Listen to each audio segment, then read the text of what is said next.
The year is 476 AD. In the west, Rome has fallen. Barbarians sack the Eternal City. Emperors are no more. Europe plunges into the Dark Ages. But in the east, the empire lives on. Behind the mighty walls of Constantinople, a new Rome rises, stronger, smarter, and more enduring than anyone imagined. This is the story of the Byzantines, a civilization born from collapse, but built to outlast time itself. They would face Persians, Arabs, Crusaders, and Turks. They would lose cities, win wars, and reshape religion. For 1,000 years, they stood as a bridge between East and West, between ancient power and modern politics. And while history may have buried their name beneath ruins, Age of Empires too resurrected their spirit.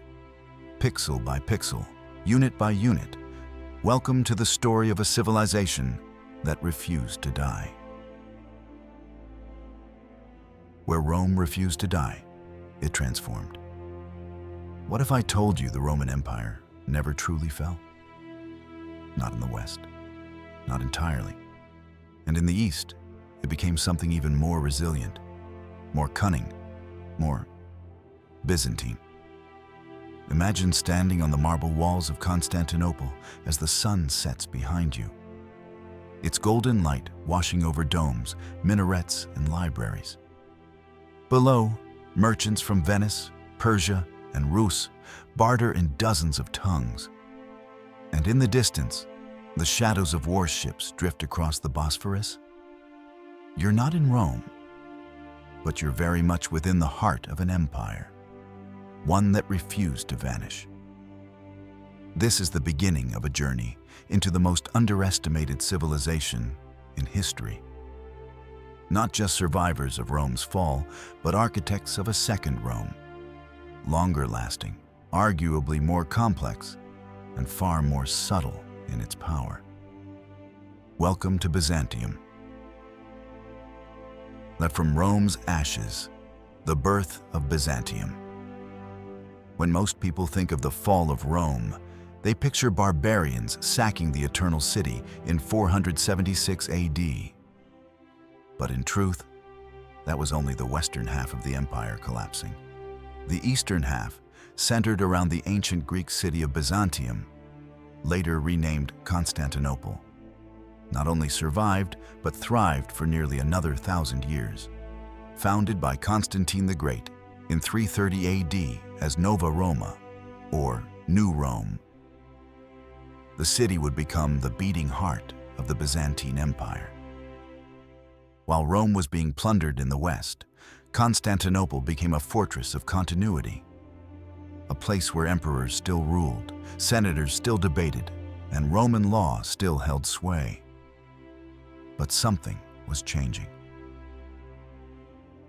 Roman in name, Greek in soul, Byzantium held on to the Roman name, its imperial bureaucracy, and its Latin titles. But beneath the surface, the civilization was transforming into something else entirely. Latin gave way to Greek as the language of the court and church. Philosophy, culture, and law were now more Athenian than Roman. And their faith, Christianity, became the true cornerstone of the empire. This wasn't the Rome of Caesar and legions. It was the Rome of icons, theologians, and mosaics, where emperors ruled by the grace of God, not the might of the Senate. So here's a question. When does a civilization stop being what it once was and become something new? By the 6th century, Byzantium was no longer just the continuation of Rome. It was a new species of empire, steeped in faith, art, and diplomacy, yet no stranger to bloodshed. Enemies at every gate, Byzantium was not a land of peace. It was surrounded and often besieged from all sides. The empire fought wars against Sassanid Persia in the east, Avars and Slavs in the Balkans, the unstoppable tide of Arab conquests. And eventually, their own fellow Christians during the Crusades, But unlike other kingdoms, the Byzantines had a strategy. They didn't just fight. They negotiated, bribed, deceived, married, converted, and divided their enemies. It's where the word Byzantine came to mean complexity and cunning. And when they had to fight, they fought brilliantly. Their weapon, not sheer numbers, but innovation. They developed the legendary Greek fire, a weapon so feared that its formula was a state secret more closely guarded than nuclear codes today. Their capital, Constantinople, was considered impregnable, protected by triple-layered walls, an elite navy, and centuries of urban planning. On a civilization of systems, the genius of Byzantium wasn't just in swords or ships. It was in their systems. Their bureaucracy was intricate yet efficient. Their taxation, though oppressive at times, kept cities functioning. Their diplomacy often turned enemies into vassals or allies. And their church, tied deeply to state, helped unify a diverse, sprawling empire under a single divine vision. It's no surprise that many modern scholars now argue Byzantium was the most advanced state in medieval Europe for centuries. In the game Age of Empires 2, we see echoes of this. Their cataphracts are devastating, elite cavalry, expensive but durable. Their monks are cheaper, showing the civilization's ties to religion.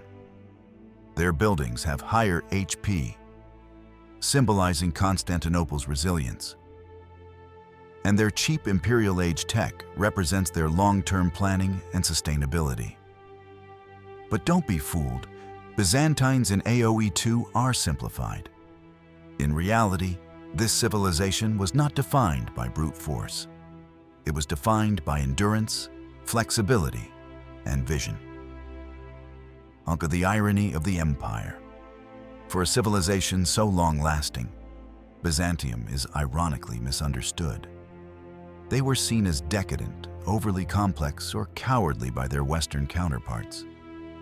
But these critics, often from kingdoms that lasted mere centuries, missed the point. Byzantium wasn't weak, it was strategic. They chose survival over glory, diplomacy over suicide, culture over conquest. And in doing so, they preserved ancient knowledge, art, and science, much of which would later fuel the Renaissance. The game is just a glimpse. In Age of Empires 2, the Byzantines are a defensive civilization. They don't get paladins. Their archers are average. But they shine in survivability, lasting longer, resisting more, outlasting enemies. That's no accident. That's exactly what they did in history. And that leads us to the next chapter. Because while the Byzantine Empire was built on Roman ruins, its true architect was a man who dreamed of rebuilding the glory of Caesar, not just preserving it. His name was Justinian I. And in the 6th century, he would attempt the impossible, reconquering the Roman West. But was Justinian a savior of empire, or a fool clinging to lost glory? Did he lay the foundations of greatness, or light the match that would burn Byzantium from within?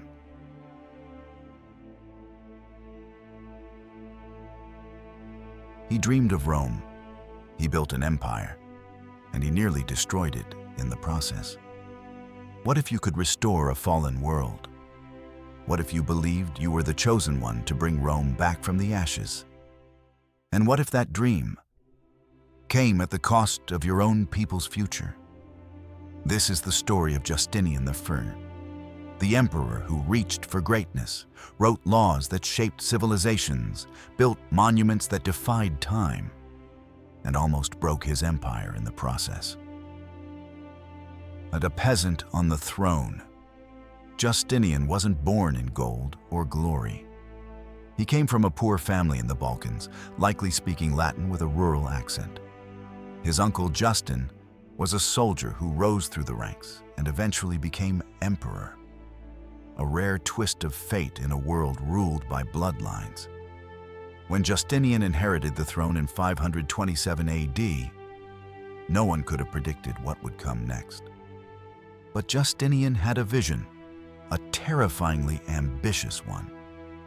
Reunite the eastern and western halves of the Roman Empire, codify all Roman law, and construct a city that would rival the heavens. Wasn't just trying to be a good emperor. He wanted to be the last true Roman emperor, and for a time, it looked like he might succeed. But the conquests begin to rebuild Rome. Justinian needed war, and for war, he had Belisarius, one of the greatest generals the ancient world ever produced. In 533 AD, Belisarius invaded North Africa, crushing the Vandal kingdom in less than a year. In 535, he marched into Italy, defeating the Ostrogoths and taking Rome itself. For the first time in a century, the Eagle of Rome flew once more in the west. But glory came at a cost. The campaigns were long, brutal, and expensive. Italy, once a crown jewel, was left devastated by years of warfare. Cities were ruined, populations starved, and Byzantine troops were stretched thin. In the game age of empires too, Byzantines can train strong Cataphracts and advance to imperial age cheaply, symbolizing long-term planning and imperial might. But in reality, Justinian's expansion was anything but cheap. He was winning wars, yes, but he was bleeding his empire to do it. On the city of God. At home, Justinian wasn't just a conqueror. He was a builder of wonders. After a devastating riot, the Nika Revolt, nearly burned Constantinople to the ground in 532 AD. Justinian responded not by retreating, but by dreaming bigger. From the ashes of the city, he constructed the Hagia Sophia, a cathedral so massive, so awe-inspiring, that medieval visitors believed it was built by angels. Its dome soared 180 feet above the ground. Its mosaics glittered with gold, glass, and divine imagery. It stood as the largest church in Christendom for nearly 1,000 years. "Solomon, I have outdone you," Justinian reportedly declared. The Hagia Sophia wasn't just a building, it was a statement, a declaration that Constantinople was the new Rome, chosen by God, eternal in vision. But behind the splendor, cracks were forming. During the Nika Revolt, fire from within. One of the most terrifying moments of Justinian's reign came not from foreign invaders, but from his own people. In 532, rival chariot racing factions, the Blues and the Greens, erupted into a full-scale revolt. Riots filled the streets. Palaces were burned. Over 30,000 people were killed in a matter of days. Justinian considered fleeing, but it was his wife, Theodora, who changed everything. A former actress and courtesan, Theodora had risen to become empress, and arguably one of the most powerful women in history. She told him, "Royalty is a fine burial shroud. In other words, die like an emperor or don't die at all." Justinian stayed. His generals massacred the rioters. The city fell silent. From this horror, he rebuilt everything. But the message was clear. His empire could collapse from the inside just as easily as from without. The code of Justinian. While soldiers fought abroad and masons rebuilt the capital, Justinian was also leading a revolution in law. He gathered scholars and lawyers to compile centuries of Roman legislation into a single, organized body, the Corpus Juris Civilis. This code would become the foundation of modern legal systems across Europe, and even influence law in the United States, France, and beyond. Concepts like due process, property rights, and state authority owe their roots to this moment. Even in AoE 2, the Byzantine civilization is shown as organized and fortified, reflecting the rule of law and structured governance. But while the laws endured, the empire was straining. Then the plague of Justinian. In 541 AD, disaster struck, not from swords or riots, but from disease. A plague, now believed to be an early form of the Black Death, swept through the empire. It killed an estimated 25 to 50 million people across Europe, Asia, and North Africa. 1/3 of Constantinople's population died in just a few months. Trade halted, fields were abandoned, armies were weakened, and Justinian himself contracted the plague, though he miraculously survived. But his dream of empire would not. The plague weakened every frontier. Enemies returned. Italy fell back into chaos. And the empire, though still vast, was a shadow of its former self. On glory and exhaustion. By the time Justinian died in 565 AD, he had achieved much. Reunited parts of the Roman West, created the world's most magnificent church, wrote laws that would last millennia, but the cost was staggering. Italy was devastated. The treasury was empty. The empire was overstretched and vulnerable. In the game age of empires too, Byzantines are portrayed as efficient, defensive, and long-lasting. That's true of the empire. But Justinian's reign was the exception, a time of offense, ambition, and risk. His vision was magnificent, but it nearly burned Byzantium out. Was Justinian a hero or a tyrant, a builder of civilization or a destroyer of stability?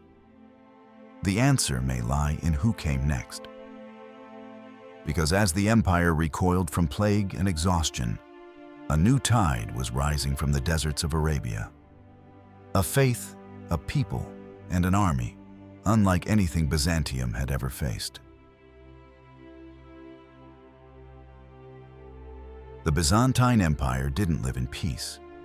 It survived in conflict. From the moment Constantine moved the Roman capital east in 330 AD, the city of Byzantium, reborn as Constantinople, became a magnet for ambition. Goths, Huns, Persians, Arabs, Slavs, Bulgars, Crusaders, Ottomans. The list of those who tried to breach its walls could fill a book. And for 1,000 years, those walls held. But have you ever wondered why everyone wanted Constantinople? Why did this empire, nestled between two continents, constantly find itself under siege? Let's go back, way back. A city worth fighting for Constantinople wasn't just any city. It was a jewel between worlds, Asia and Europe, the Black Sea and the Mediterranean. A strategic gold mine, a religious beacon, a trading hub beyond compare. Imagine a city where silk from China, spices from India, furs from Russia, and gold from Africa all passed through the same markets. That was Constantinople. Its riches were legendary.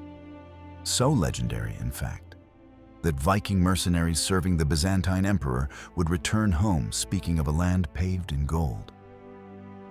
But trade wasn't the only reason for envy. The city was also a symbol of Rome's continuation, of Christianity's power, of an empire that refused to fade into the dust like its Western counterpart. So enemies came, again and again. And the Byzantines? They got very, very good at staying alive. 1,000 years of enemies, let's count them. The Goths came in the 4th century. The Byzantines repelled them. Attila's Huns tried in the 5th. The empire bribed them, then waited for their empire to implode. The Sassanid Persians pushed hard in the 6th and 7th centuries. The Byzantines pushed back. Arab caliphates laid siege in waves for over 100 years. Greek fire, a mysterious Byzantine weapon, turned wooden fleets into floating pyres.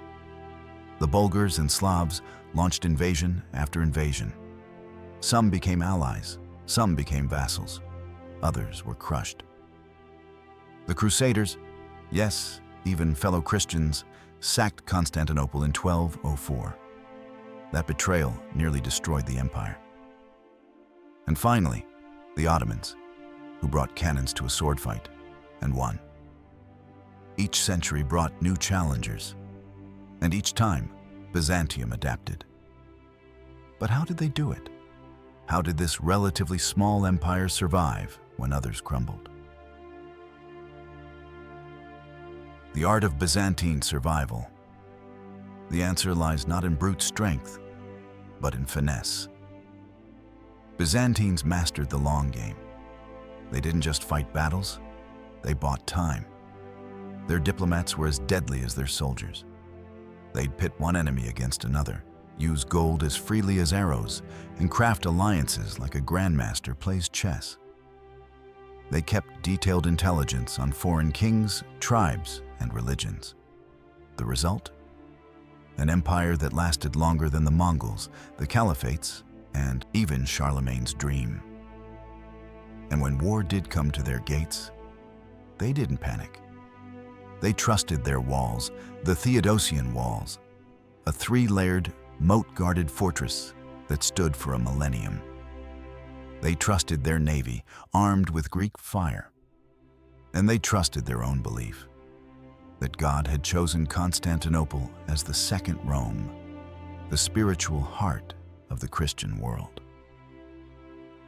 But they couldn't win forever. No empire can. The Fourth Crusade in 1204 broke more than just walls. It shattered trust. When Latin Christians looted their Orthodox cousins, it exposed deep fractures within Christendom. The Byzantines did reclaim the city in 1261, but they never fully recovered. By the 15th century, the Ottomans surrounded them. New weapons, gunpowder, cannons, rendered the old walls obsolete. In 1453, Mehmed II launched his assault, and after 53 days, the city fell. The empire that had withstood so many died, not with a whimper, but under thunderous cannon fire and the screams of soldiers on broken walls. And yet, does a civilization truly die? Not from walls to screens, Byzantium in games and film now. Let's fast forward to your screen. If you've played Age of Empires 2 Definitive Edition, you've probably seen the Byzantines as a defensive powerhouse. Cheap trash units, strong walls, solid monks and cataphracts. The game reflects their survival-first mindset. Their team bonus, cheaper counter units, mirrors their strategy of wearing down enemies over time. But do you feel the weight of their history when you play? When you turtle behind stone walls, do you picture the Theodosian walls in moonlight, arrows raining from above as Greek fire lights up the Bosporus? Do you imagine being outnumbered, outgunned, but never outwitted? And what about pop culture? In films, Byzantines are often overlooked. Hollywood loves Rome and adores medieval Europe, but Byzantium? Too complex, too layered, too gray for black and white heroes. Yet the story is there, ripe for the telling. In Assassin's Creed, Revelations, you walk the streets of Ottoman Constantinople, haunted by echoes of its Byzantine past. In Total War, Attila, you can play as the Eastern Roman Empire, defending against wave after wave, just like in real life. And in documentaries, Byzantium is finally being recognized for what it was. Not a relic, but a bridge between ancient and modern worlds. Why should you care? That's the question, isn't it? Why does this all matter? This endless parade of sieges, betrayals, walls, and wars? Because Byzantium teaches us something most history forgets: that survival is its own kind of greatness. Not every empire must conquer the world. Not every legend rides out on horseback. Sometimes true strength lies in outlasting the storm. And when you next pick the Byzantines in Age of Empires, maybe you'll play them a little differently. Not just for their tech tree, not just for the Cataphracts, but for the echo of a civilization that stood against time, fire, steel, and said, "Not today." So here's the real question. Can you outlast the storm? Can you play the long game? The Byzantines did, for 1,000 years. And maybe through you, they still do.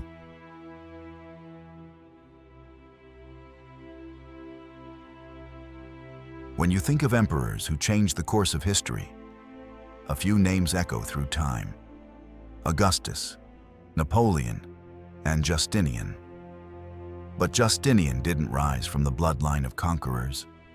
He rose from shadows. A Balkan peasant boy, he climbed his way to the very summit of Roman power, not by force, but through vision. A vision so grand, it would redraw the map of the known world, reforge laws for generations, and dare to reimagine what it meant to be the heir of Rome. And he didn't rise alone. At his side was Theodora, actress, courtesan, empress. A woman the Senate hated, the church feared, and the people adored. Their love was not tender. It was tempestuous, but it was powerful. Together, they didn't just rule an empire. They tried to reshape it. And it all started in Constantinople, a city not just of gold and mosaics, but of riots, factions, and fire. And in 532 AD, Constantinople burned. The Nika riots weren't just unrest. They were a civil war erupting in the streets, led by chariot racing teams turned political factions, the Blues and the Greens. For 5 days, chaos reigned. Palaces crumbled. Over 30,000 citizens died in the Hippodrome. Justinian was ready to flee, but Theodora, with eyes like daggers, refused. "Purple makes a fine burial shroud," she said, declaring she'd rather die as empress than live in exile. That moment changed everything. Justinian stayed, ordered the general Belisarius to slaughter the rebels. And when the dust settled, he wasn't just emperor of Byzantium. He was reborn as Caesar of a new Rome. And what followed was one of the most ambitious campaigns since the fall of the Western Roman Empire. North Africa, Italy, Spain. Justinian launched reconquests that stunned the world. His armies, led by Belisarius, reclaimed Carthage, stormed Naples, and entered Rome, not in triumph, but in tragedy. The Eternal City, once the heart of an empire, now lay in ruins, a ghost of marble and ash. The cost of conquest was staggering. Whole regions depopulated, cities emptied, fields burned. But Justinian didn't care. To him, the dream of a united Rome, one empire, one faith, one law, was worth the blood. And the law, that was his masterpiece. Go with the Corpus Iuris Civilis. It wasn't just a legal code. It was the DNA of civilization. Roman law collected, corrected, and carved into permanence. From France to Russia, from papal bulls to modern constitutions, its echoes ring even today. It was the bones of the West. But Justinian wasn't building just with scrolls and swords. He was building with spirit. Enter Hagia Sophia. No church in the Christian world rivaled it. Its dome defied physics. Its walls shimmered with gold. It was theology turned architecture, a statement to God and man alike. This is the center of the Christian world. But beneath the divine, something darker grew. Justinian's dream had a price. Plague swept across the empire, the plague of Justinian, a pandemic that killed nearly a third of Constantinople's population. The empire reeled, and while Justinian survived, the scars never faded. The treasury collapsed, enemies gathered, and Theodora, his fire, his equal, died in 548, possibly of cancer. Justinian was never the same. He spent his final years not conquering, but writing, praying, obsessing over orthodoxy. He died in 565, an old man surrounded by marble walls and ghosts. His empire, for all its brilliance, was fragile. Within a few generations, much of what he had reconquered was lost, but his impact, eternal. Mom, now pause. Zoom out. Think bigger. What do you remember Justinian for? The wars? The laws? The church? Or is it the fact that, for one brief, shining moment, he tried to make Rome rise again? And perhaps more importantly, that he believed it could. Because maybe that's the true legacy of Justinian and Theodora. Not just that they ruled, but that they tried to reforge a world broken by centuries of collapse. Tried to unite East and West, tried to make faith and power dance without destroying each other. In an age of empires too, you'll find them under the Byzantine banner, a civilization built on defense, cataphracts, and economic resilience. It's a nod, a pixelated echo, of an empire that endured through faith and fire. But don't be fooled by the game stats. The real power of Byzantium wasn't in numbers, it was in vision. And no one embodied that more than Justinian and Theodora, two souls who reached back into the ashes of Rome and dared to dream it whole again. The year was 610. The once mighty Eastern Roman Empire, known today as Byzantium, was collapsing under the weight of corruption, invasions, and religious strife. In the east, the Sassanid Persian Empire had torn through Syria, captured Antioch, and was knocking on the gates of Anatolia.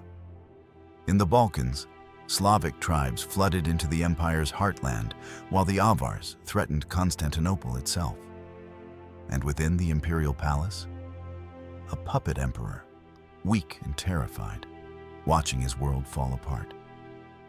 Then came Heraclius, a man from North Africa, born in Carthage, the son of a general. With the empire on the brink of ruin, he sailed into Constantinople in a daring naval coup and claimed the throne. But what Heraclius inherited wasn't a kingdom. It was a funeral pyre. The treasury was empty, the army shattered, and the people? They had lost faith. But Heraclius didn't come to mourn. He came to rebuild, from collapse to resistance.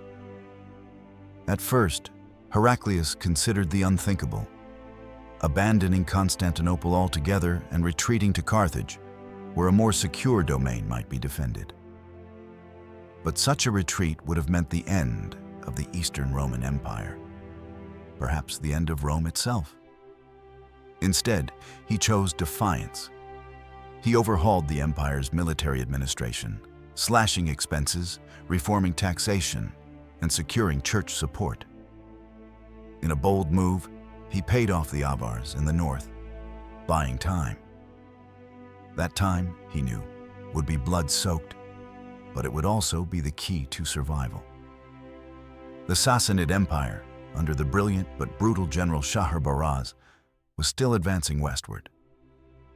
By 614, the Persians had taken Jerusalem. Christian morale collapsed. Holy relics, including the true cross, were stolen. To many in Byzantium, it felt like the end of the world. But Heraclius wasn't done. He was just beginning. A holy war of vengeance. By 622, Heraclius launched a counteroffensive that would redefine what it meant to be Roman. This wasn't merely a military campaign, it was a holy war, a crusade before the Crusades. Heraclius took the field himself, leading his soldiers deep into Persian-occupied Anatolia. It was dangerous, daring, and deeply symbolic. His army saw not just an emperor, but a man willing to bleed beside them. He marched through the snowy passes of Cappadocia and the rugged mountains of Armenia. Rather than avoiding the harsh winters, he embraced them. In a masterstroke of psychological warfare, he attacked the Persians in the dead of winter when they least expected it. He struck supply lines, ambushed isolated garrisons, and burned temples. He was fighting not just for land, but for faith, for vengeance, for survival. And his soldiers followed him with near fanatical loyalty. Heraclius was no longer merely a ruler. He had become a symbol of Roman endurance. The turning tide, from desperation to domination. Between 622 and 627, Heraclius waged a relentless series of campaigns that pushed deep into enemy territory. Each year, he returned to Constantinople briefly, only to pray, plan, and return to the field. His enemies believed he was insane. His allies believed he was blessed. Then came the climax, the Battle of Nineveh in December 627. It was cold, wet, and miserable. Perfect weather for a Roman victory. Heraclius, outnumbered but strategically brilliant, lured the Persians into the open plains. He faked a retreat, then crushed them with a surprise countercharge. The Persian general was slain, their armies shattered. And suddenly, the unthinkable had happened. The Eastern Roman Empire had turned the tide. Khosrau II, the once mighty Shah of Persia, was overthrown in a palace coup. The new regime sued for peace. Heraclius demanded and received everything the Persians had taken, including the true cross. The triumphal return. In 629, Heraclius returned to Jerusalem, barefoot and cloaked in humility. He personally carried the relic of the true cross back into the holy city. To the people of the empire, it wasn't just a political moment. It was spiritual salvation. He was hailed as the new Constantine, the restorer of the Christian empire. Even in the West, where Rome had long since fallen, poets began to whisper that perhaps the spirit of Rome lived on in Byzantium. In Heraclius, it was the last great Roman triumph, the last time an emperor would win such a clear, total victory on the battlefield and return as a hero not only to his people, but to history. But victory is never eternal. Yet even at the height of glory, fate had other plans. Just 3 years after Heraclius returned the true cross to Jerusalem, a new force exploded out of Arabia: Islam. Within a decade, both the Sassanid Empire and much of Byzantium's eastern provinces would fall to the unstoppable surge of Arab conquests. For Heraclius, the blow was personal. He had poured his soul into reclaiming the East, only to lose it all to a new, unknown power. He spent his final years disillusioned, sick, and politically weakened by court intrigue and religious tensions. By the time of his death in 641, much of what he had reclaimed had slipped away. Legacy of a warrior emperor. So was it all for nothing? Absolutely not. Heraclius's campaigns didn't just win battles. They bought the Eastern Roman Empire another 800 years of life. They reasserted Roman prestige at a time when it seemed impossible, and they inspired generations of emperors, generals, and dreamers. In many ways, Heraclius was the last Roman, the final emperor to fight like Caesar, ride like Trajan, and pray like Constantine. His story reminds us that even in the darkest hour, a single leader can bend history back toward hope.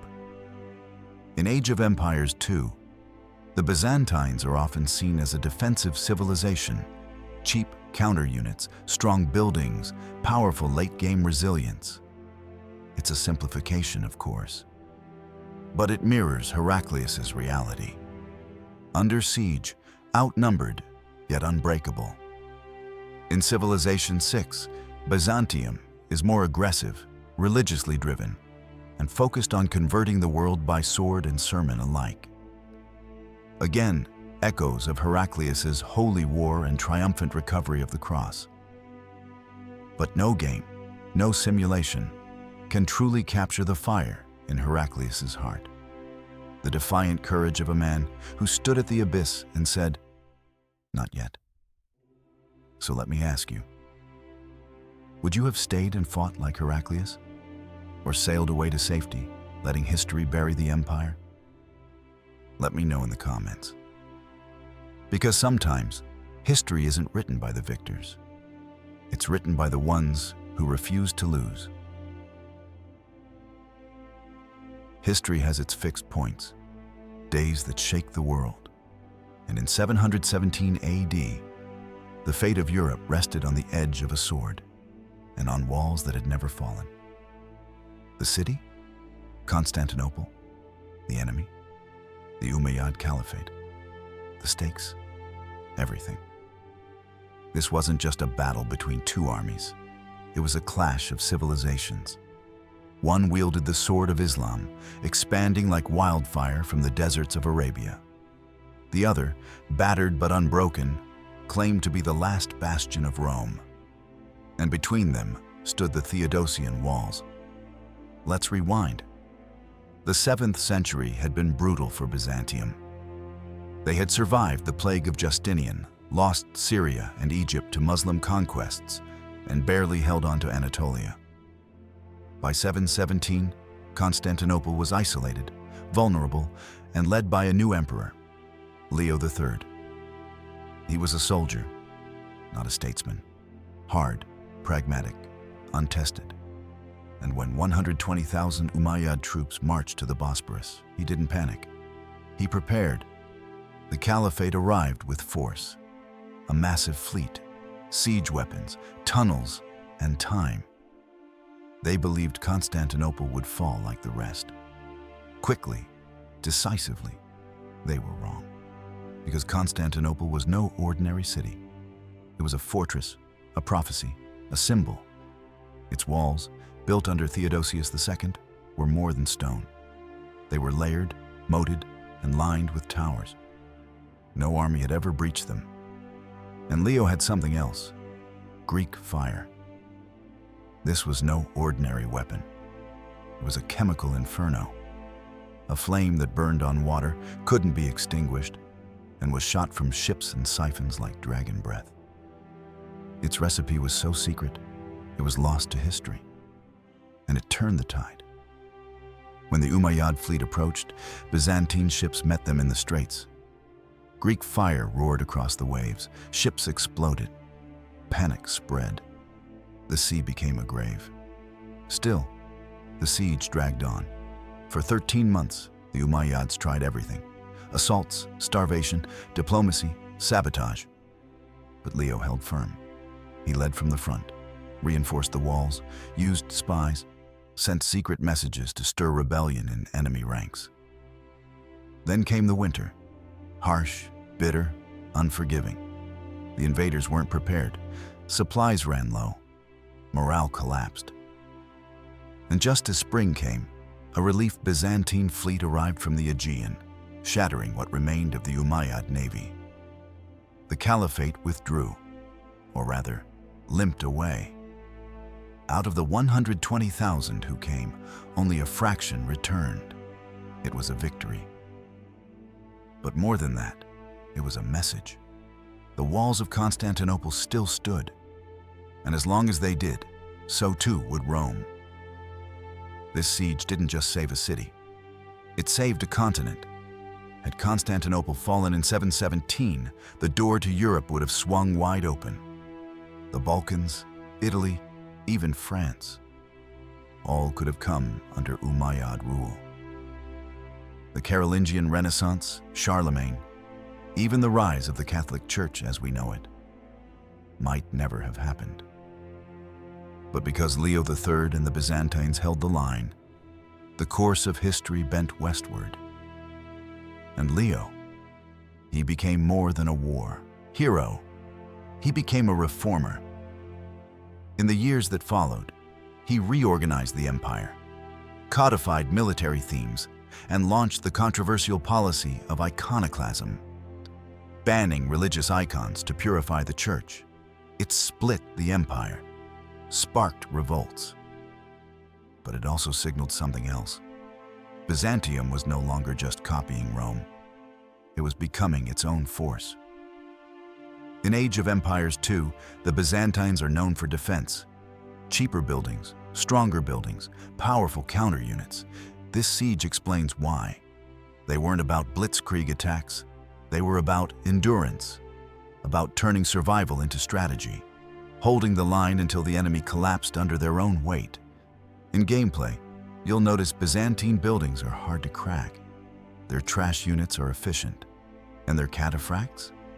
Devastating when timed right. It's a civilization that rewards patience, planning, and resilience, just like Leo. Today, the Theodosian walls still stand in ruins. But in 717, they weren't ruins. They were the edge of the world. And for one long year, they held. So when you load up a Byzantine's campaign, remember this siege. Remember the flames, the frost, the cries of a city refusing to kneel. Because sometimes, history doesn't turn on conquest. It turns on who has the strength to endure. Chapter 7. The Emperor Who Dreamed in Marble, Justinian, the Plague, and the Eternal Dome. Some emperors wield swords, others rule with words. But Justinian, he reshaped the world with vision. In the 6th century, when most of Europe lay in ruins, and the Western Roman Empire was but a fading echo, the Eastern Empire under Justinian dared to dream. Not just survival, not just defense, but restoration. This is the story of an emperor who tried to rebuild Rome, who faced the wrath of nature and death, and who left behind a dome that would defy time. Born a peasant in the Balkans, Justinian rose to power through ambition and intellect. He wasn't a warrior like Heraclius or Leo, but he had something rarer, an unshakable belief in the destiny of Rome. He wanted to reclaim the lost lands of the West, to reform the laws, to glorify the faith, and in doing so, bind the past, present, and future of Byzantium into one golden age. His partner in this dream? The most unlikely empress in history, Theodora, a former actress, scandalous in origin, but fierce in spirit. Theodora was not a silent queen. She was Justinian's equal, his voice of reason, his shield against rebellion. When rioters threatened the throne in the Nika Revolt of 532, it was Theodora who refused to flee. Her famous words, "Purple is the noblest shroud." They stayed, and the city burned. But the empire survived. With Constantinople in ashes, Justinian didn't just rebuild, he reimagined. From the ruins rose the Hagia Sophia, the Church of Holy Wisdom. But calling it a church doesn't do it justice. It was an epiphany in stone. Completed in just 5 years, using tens of thousands of workers, this marvel defied engineering logic. Its massive dome, seemingly suspended from heaven, redefined architecture for a millennium. Mosaics glowed in golden light. Columns soared like prayers frozen in time. Even Justinian himself, stepping inside for the first time, is said to have declared, "Solomon, I have surpassed thee." And he had. The Hagia Sophia was not just a building. It was a statement of faith, of empire, of destiny. But as Justinian built heaven on earth, hell crept through the alleys. In 541 AD, the rats came. The fleas bit. And the plague of Justinian began. It started in the Egyptian port of Pelusium and spread like wildfire. Within months, Constantinople was a city of corpses. Estimates say up to 40% of its population perished. People died in their homes, in the streets. Burial pits overflowed. The emperor himself caught the plague but survived. Barely. But the empire would never be the same. Justinian's grand campaigns in the West, in Italy, North Africa, and Spain, sputtered. Armies weakened, treasury drained, enemies regrouped. And yet, through all this, Justinian endured. His vision burned through the darkness. One of his most lasting legacies wasn't built in marble, but written in ink. The Corpus Juris Civilis. This legal code, painstakingly compiled under his orders, organized centuries of Roman law into a coherent system. It became the backbone of Byzantine governance, and centuries later would shape the laws of Europe, the Catholic Church, and even modern civil codes. Justinian didn't just rule an empire, he refined civilization. In Age of Empires 2, Justinian isn't a unit. He's not a campaign. But his spirit is everywhere in the Byzantines' design. Their resilience, their economic durability, their powerful defense, all echo the empire that survived plague, fire, and war. That built monuments while the world burned. When you play Byzantines, you're channeling more than strategy. You're channeling legacy. The Hagia Sophia may not generate gold in-game, but in history, it bought Byzantium centuries of reverence. Their cheap trash units mirror the survival instinct born from a plague-ravaged population. Their strong buildings echo the churches and forums Justinian rebuilt from ash. Byzantines aren't flashy. They're eternal. Justinian died in 565 AD, after nearly 4 decades on the throne. His empire was stretched thin, his wars unfinished. But his dream? It endured. Today, tourists stare up at the Hagia Sophia and whisper in awe. Legal scholars still quote his code, and historians debate whether he saved Rome or buried it in gold.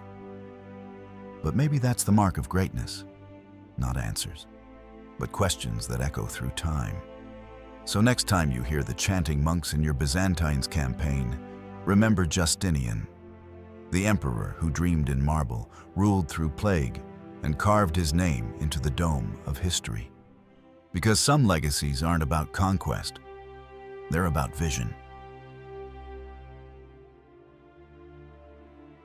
Chapter 8. Icons and Flames.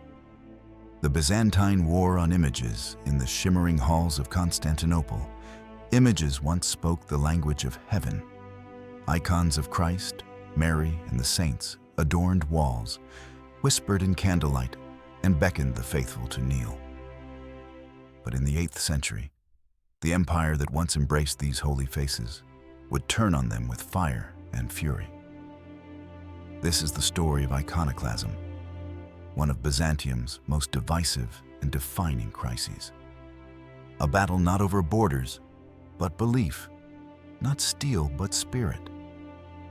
By the early 700s, Byzantium was reeling. The empire had survived Persian wars, Arab invasions, and the devastating plague of Justinian. But its territories had shrunk, its people demoralized, and its emperors desperate for unity. And into this powder keg stepped Emperor Leo III, a soldier from Syria, hardened by war, shaped by loss, and convinced that God's wrath was upon his empire. In 726 AD, Leo issued an edict. The veneration of icons was heretical. He claimed these images violated the 10 Commandments, that they invited idolatry, that they offended God. And so began the first iconoclasm. Priests were ordered to remove icons from churches. Mosaics were torn down. Frescoes whitewashed. Sacred images burned in public squares. Monks who resisted were beaten, imprisoned, exiled. Some even mutilated or killed. But this wasn't just a religious purge. It was a war of culture and control. For centuries, icons had been more than art. They were windows to the divine. They comforted the grieving, healed the sick, and linked the mortal to the eternal. To destroy them was to shatter the spiritual compass of millions, and the resistance was fierce. Monks, nuns, and common believers risked everything to protect their sacred images. In secret, they hid icons in caves, under floorboards, in the folds of their garments. This defiance birthed martyrs, men and women who died not for land or power, but for the right to see the face of their God. But Leo was unyielding. His son, Constantine V, would carry iconoclasm even further. He convened councils. He silenced dissent. He turned the war on images into a war on monasteries. Land was seized, monastic wealth confiscated, thousands of monks and nuns forced to marry or face punishment. This wasn't just theology, it was strategy. The empire needed soldiers, not celibates. Coin, not contemplation. Uniformity, not division.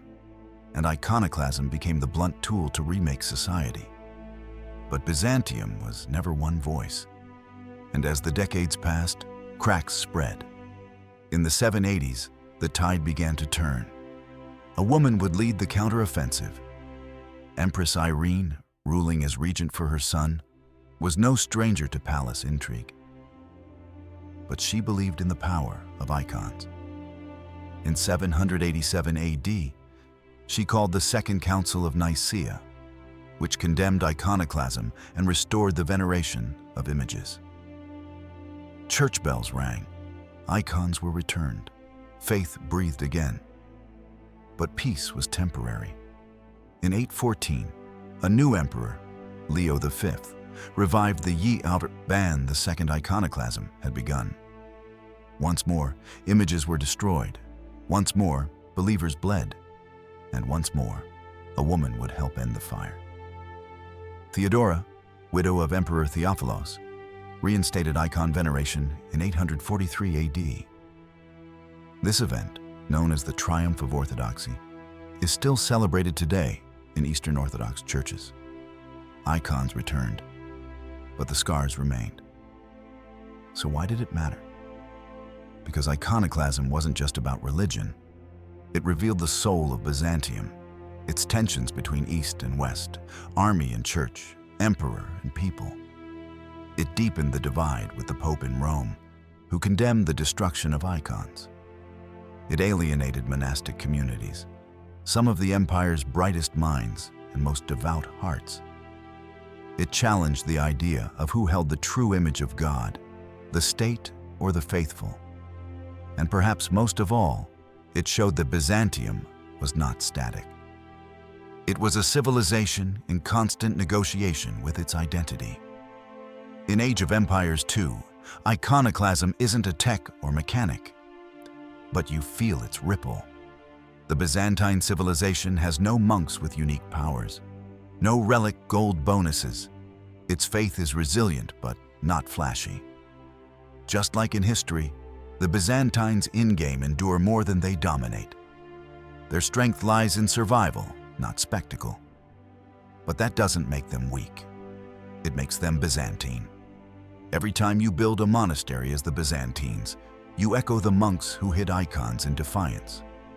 Every time you withstand a siege, you mirror a civilization that withstood itself. Icons were painted again, but the empire never truly healed. Yet perhaps that's what makes Byzantium eternal. Not perfection, but the relentless struggle to define what it means to be sacred. And in that struggle, even fire becomes memory. Even destruction becomes art. Even silence becomes a testament.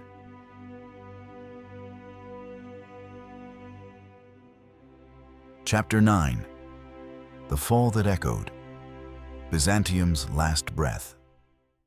On the morning of May 29th, 1453, the sun rose over Constantinople for the last time as the capital of the Eastern Roman Empire. The city that had once ruled empires bridged continents, and held the keys to Christendom, now faced its final judgment. Outside its ancient Theodosian walls, 80,000 Ottoman soldiers under the command of Sultan Mehmed II stood ready. Inside, a mere 7,000 defenders, Greeks, Genoese, and a few volunteers from the west, braced for impact. Among them was Emperor Constantine XI Palaiologos, the last Roman emperor, clad not in golden robes, but in armor, sword in hand. This was no ordinary siege. This was a reckoning. For centuries, Constantinople had stood as a symbol, a bastion of Christian orthodoxy, a repository of classical knowledge, a jewel too radiant for time to dim. Its walls had repelled Arabs, Bulgars, Russes, and Crusaders. It had survived plagues, civil wars, and theological schisms. But by the 15th century, the empire was a shadow of its former self. Shrunk to little more than the city itself, its glory preserved in memory more than might. And Mehmed, just 21 years old, dreamed of a new Rome, one born in fire and conquest. The siege began on April 6, 1453. It wasn't just a military operation. It was a fusion of medieval tradition and modern warfare. The Ottomans brought massive cannons, including the legendary bombard designed by the Hungarian engineer Urban. These monsters hurled stone balls weighing over 500 pounds, shaking the earth and shattering morale. But for all the power of the guns, the defenders were fierce. They repaired breaches nightly. They sallied out under cover of darkness. And they prayed. Day and night, candles flickered in Hagia Sophia. Monks and laypeople gathered to chant, to plead, to believe. Constantine XI refused to flee. He sent letters begging for help, but the West was slow, divided, distracted. A small fleet from Genoa arrived, brave but insufficient. By late May, the city was crumbling, morale strained, walls breached, food dwindling. And on the night of May 28th, a final liturgy was held in Hagia Sophia. Greeks and Latins, once divided by doctrine and history, stood side by side, weeping, united by despair, if not by dogma.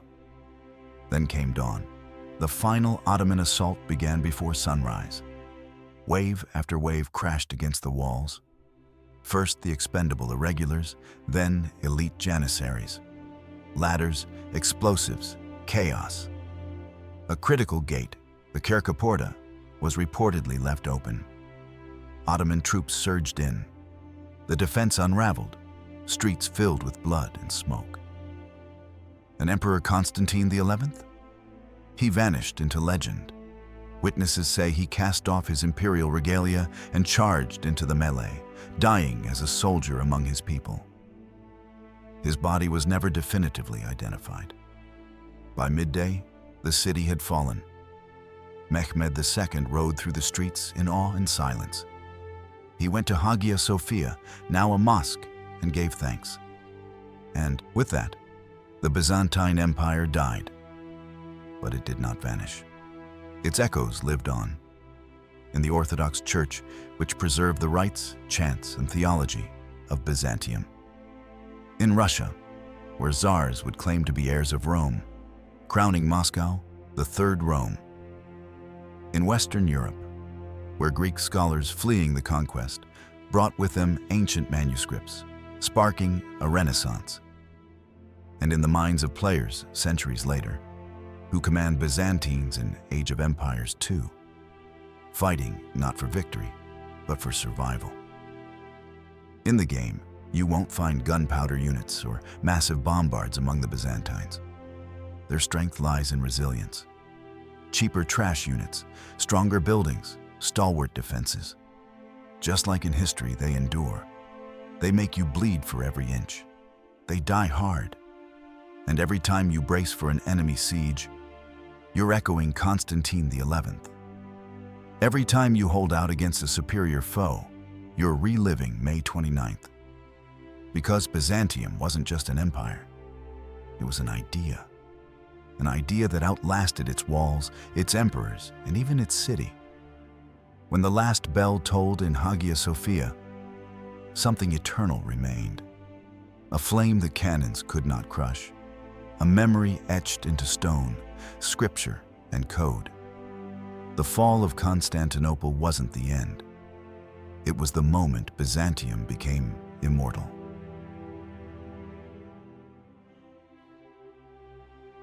Chapter 10: The Legacy of Purple and Gold. Long after its last walls fell and its last emperors vanished, the spirit of Byzantium refused to die. You can feel it in the echo of a church bell in Athens, in the flicker of candlelight across an Orthodox icon, in the golden shimmer of a mosaic, centuries old, that still stares back at you from a high dome. Byzantium may have crumbled beneath Ottoman cannons in 1453, but its legacy flooded the world like sunlight through a shattered window. What does a fallen empire leave behind? For Byzantium, the answer is everything but territory. Its theology shaped Eastern Christianity. Its law codes echoed in medieval Europe. Its diplomacy taught statesmen the power of patience. And its art, from the humble icon to the sprawling cathedral, inspired painters, poets, and architects across continents. And in many ways, the Byzantines shaped how we think about empire itself. They were the Eastern Roman Empire, yes, but more than that. They made empire a performance.